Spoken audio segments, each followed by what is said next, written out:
Bonjour. Après avoir vu la démarche de l'audit, aujourd'hui on va voir les outils et les techniques de l'audit financier afin d'obtenir les éléments probants. On va voir successivement donc l'examen analytique ou revue analytique, l'observation physique, la circularisation des tiers, validation par rapport aux pièces justificatives, les recoupements internes, l'appréciation des évaluations et enfin la lettre d'affirmation.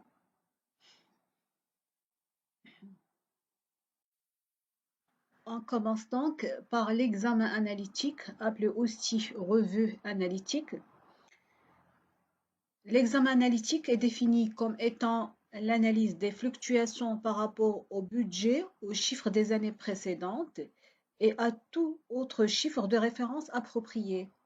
Il comporte également l'évaluation des explications de vraisemblance en relation avec d'autres informations et avec la connaissance qu'a le chef d'entreprise des événements et faits en liaison avec son entreprise.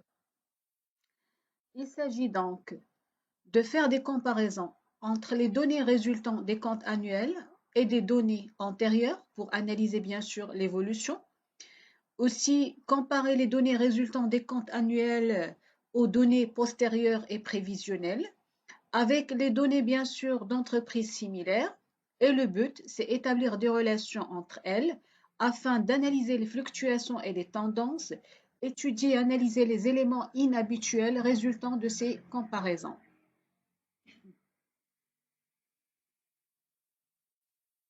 L'intérêt de l'examen analytique est de permettre à l'auditeur, bien sûr, d'identifier des éléments significatifs, soit par rapport au type de transaction, par exemple, événement particulier de l'exercice, création d'une nouvelle ligne de produit, ouverture d'une nouvelle entité géographique ou juridique, mise en place d'un nouveau système. Il permet également de vérifier la régularité et la sincérité, surtout pour certains comptes de charges et de produits ou d'actifs ou de passifs représentant des montants faibles, et aussi bien sûr vérifier la cohérence des comptes annuels entre eux, y compris les TIC et avec le dossier de travail. Pour effectuer l'examen analytique, l'auditeur peut recourir à différentes techniques. On commence par la première, à savoir la revue de vraisemblance. Il s'agit d'un examen critique d'informations pour identifier celles qui sont a priori anormales, par exemple un compte client sans nom, un solde débiteur d'un compte ordinairement créditeur, ou bien l'inverse, un solde créditeur d'un compte ordinairement débiteur. C'est le cas où le compte caisse, par exemple, présente un solde créditeur. Vous savez que c'est anormal. Ou bien un libellé incohérent. Cette technique de revue de vraisemblance permet d'expliciter principalement les anomalies flagrantes. La deuxième technique, c'est les comparaisons de données absolues, c'est-à-dire ici, on va suivre l'évolution de certains montants de certaines charges, par exemple. Troisième technique, c'est les comparaisons de données relatives. Par exemple, on va comparer le pourcentage d'une charge par rapport au chiffre d'affaires ou bien le pourcentage d'une charge par rapport aux charges totales. Et enfin, nous avons analyse des tendances. Il s'agit d'appliquer des analyses sur des périodes plus longues pour essayer d'en tirer des règles plus précises sur les relations qui existent entre les données utilisées. Exemple, analyser la progression des ventes sur plusieurs exercices pour déterminer un taux de progression normal. La deuxième technique est l'observation physique. Elle consiste en l'examen des procédures et de leur mise en œuvre. C'est notamment l'un des moyens utilisés pour s'assurer de l'existence d'un actif, bien sûr à travers les opérations d'inventaire, principalement pour vérifier l'existence des stocks, l'existence des immobilisations corporelles, l'existence des effets par exemple, et l'existence des espèces en caisse.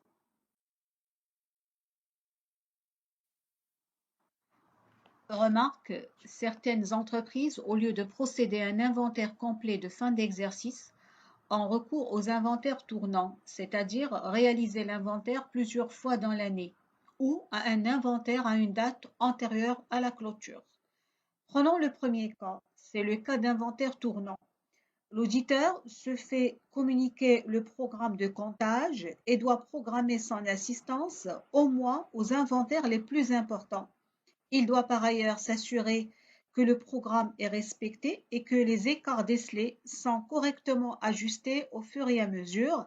Il vérifie également la séparation des exercices. Dans le deuxième cas, c'est le cas où l'inventaire a eu lieu avant la date de clôture. Dans ce cas, l'auditeur doit non seulement y assister, mais procéder à un contrôle des mouvements entre la date d'inventaire et la clôture de l'exercice.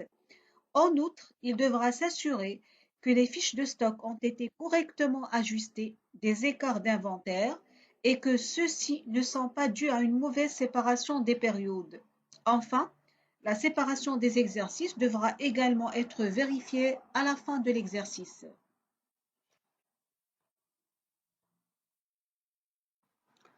La troisième technique, c'est la circularisation des tiers.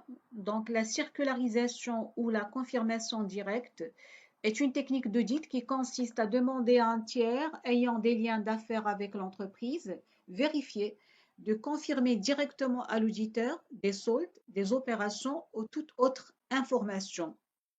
Cet outil permet donc à l'auditeur d'obtenir directement auprès des tiers, il peut s'agir des clients, des fournisseurs, des banques, des assurances, etc., en relation avec l'entité contrôlée, des informations sur les opérations effectuées avec elle.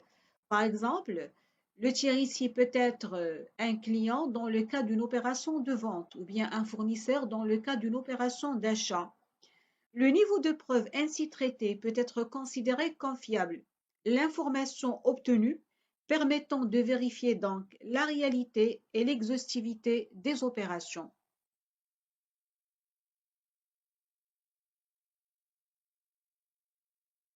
La quatrième technique, c'est la validation par rapport aux pièces justificatives.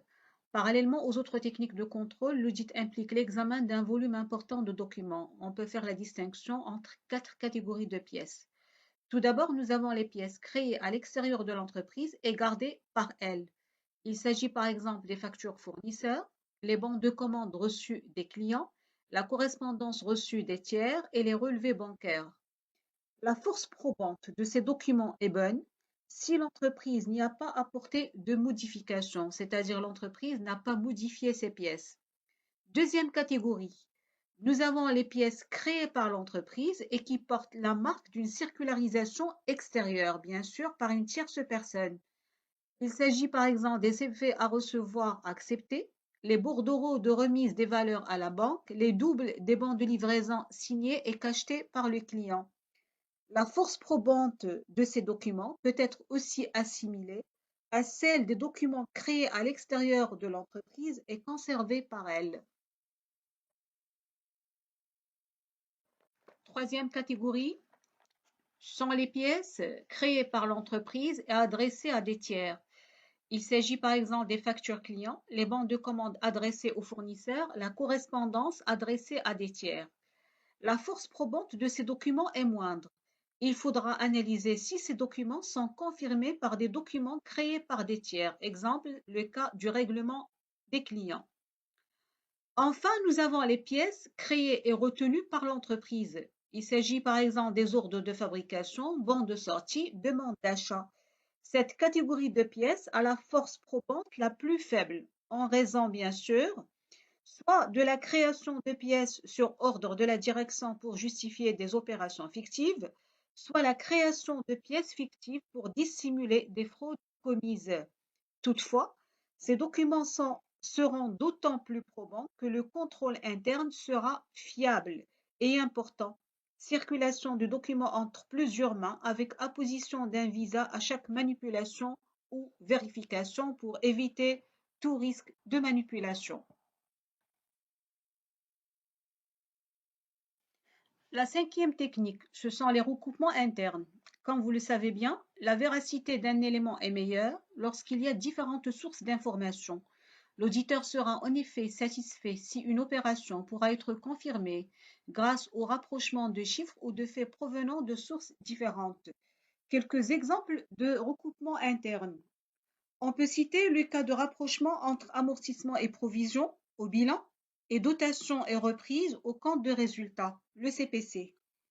On peut dire aussi le cas de rapprochement des charges de personnel au compte de résultat, CPC, d'une part, avec les journaux de la paie, les déclarations à la CNSS et les déclarations à l'IR d'autre part. C'est le cas aussi des rapprochements entre le chiffre d'affaires commercial et le chiffre d'affaires comptabilisé. Le chiffre d'affaires commercial, c'est celui qui peut être fourni par la comptabilité analytique d'exploitation.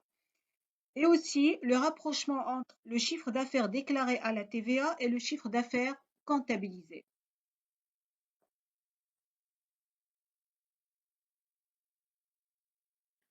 La sixième technique, c'est l'appréciation des évaluations. Pour certains postes, il suffit à l'auditeur d'en vérifier l'existence, sans pour autant que leur expression en unité monétaire ne pose problème. C'est le cas bien sûr des disponibilités en banque ou bien dans la caisse. Pour d'autres postes, par contre, le contrôle de l'existence se double d'une appréciation des évaluations. C'est le cas des stocks, immobilisations et créances. Prenons le cas des stocks. Une fois le contrôle des quantités effectué, il convient d'apprécier tant les principes d'évaluation retenus par l'entreprise que leur application pratique. Par exemple, le respect des méthodes de valorisation des sorties de stock. Le cas des immobilisations, il s'agit de vérifier le respect de la valorisation des immobilisations à l'entrée et à la clôture. Et pour le cas des créances, par exemple, il faut accorder un intérêt particulier à la conversion des créances libellées en monnaie étrangère et aux créances nécessitant une dépréciation. On termine cette partie par la septième technique, c'est la lettre d'information. La lettre d'affirmation est un document qui récapitule et complète à la fin des travaux certaines déclarations importantes ayant une incidence sur les projets de conclusion de l'auditeur. Elle porte sur les états de synthèse examinés et sur des éléments spécifiques pour lesquels l'auditeur ne peut obtenir d'éléments suffisamment probants. Une telle lettre permet également de rappeler aux dirigeants leur responsabilité dans la préparation des états de synthèse et dans l'information communiquée. Notez bien que la lettre d'affirmation ne doit pas se substituer au rapport général d'audit.